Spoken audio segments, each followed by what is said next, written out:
ffyrddiad Elliot Evans dros yr amddiffyn. Griff John yn sydyn i droi, ddim y cliriad gorau gan y fos ar hynny. Elliot Evans i mewn i cwrt Cosby. Cartwright yn clirio tro yma. Ond yr ergyd i mewn gan CJ Craven yn rhoi y myfyrwyr ar y blaen.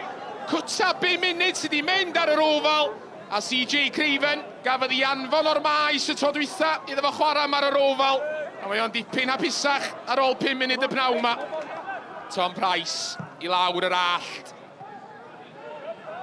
Wrth i'r haul ddod allan dros yr ofal.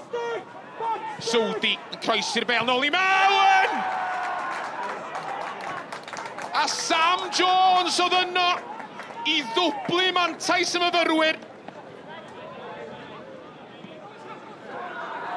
Sam Jones yn troi, Elliot Evans o'i flaen o. Evans i mewn i cwrt Cosby! Ac ergyd Evans oedd i ar y llinell.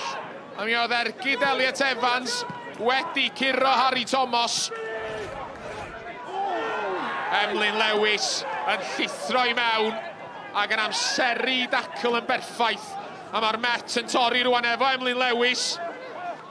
Lewis yn dal i fynd, mae Vincent efo fo. Dyma fo, Tom Vincent! Ond ergyd Vincent ddim yn curo Harry Thomas. Coes y golwr nath yr arbediad dihangfa i Caernarfon. Sam Jones i mewn i cwrt Cosby. Chris Craven! Roced o ergyd gan CJ Craven. Harry Thomas efo'r arbediad. Donahue. Morgan Owen unwaith eto. Croesiad Owen tro yma! At y postyn pella! A llygedyn o baith i'r tîm cartra. Zach Clark yn sgorio. A rhywun ar y fain wedi deud rhywbeth. A mae'n mynd i fod yn gardyn coch. Aelod o dîm hyfforddi Caernarfon sy'n cael ei yrru nôl i'r stafell newid. Ddim yn siŵr be ddito ddo. Ie, anodd iawn i troi momentum ac dyna ni'n beth wnaethon ni heddi. Os gen edrych ar y gêm, yn erbyn tîm cryf iawn lan fan hyn sydd wastad mynd i cael cyfleoedd. Os nad ydych chi'n cymryd y cyfleoedd yna, chi'n mynd i roi gwasgedd ar eich hunan a dyna beth wedwn ni hanner amser, achos fi'n credu hanner amser mi allan ni wedi sgorio 2 neu 3 gol arall, yn sicr 2.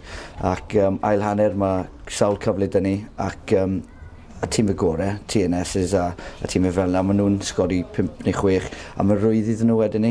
Ond pan chi'n wario yn erbyn Caernarfon, mae ysbryd arbennig o dda dyn nhw a maen nhw wastad yn dod ac yn dod. Oedd o'n ein iawn ni'n teimlo bod ni wedi dominate o possession a falle ond o'n am llawer o byd digwydd yn y final third. Dyn ni trio newid sharp a trio bod mwy uniongyrchol. A wedyn nath ni'n greu yn y ddau o broblema, ond dwi'n meddwl nath y siwtio nhw, pan nath nhw sgorio wedyn oedd nhw'n golygu bod nhw'n gallu eistedd fewn a just trio absorbio hynna, trio chwarae ar y counter, typical away performance mewn ffordd a credit nath nhw'n neud o dda, ond o'n i'n meddwl bod ni wedi gofyn digon o gwestiynau yn y final third heddiw nhw. I haven't really got a good record here, but manager said, before the game, history is there, but you go and change that. And as you said today, we've done that. So yeah, boys about.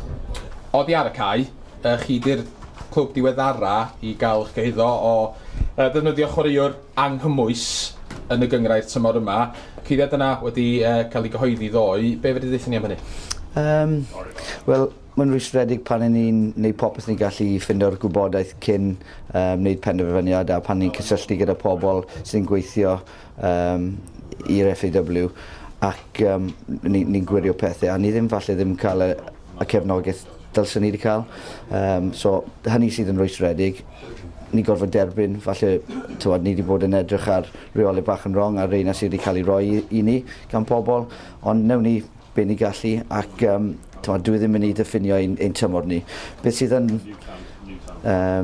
anodd i gymryd yw sawl clwb mae hynny yn digwydd i nawr, so mae yna rhywbeth yn bod ac mae'r system yn methu mewn rhyw ffordd.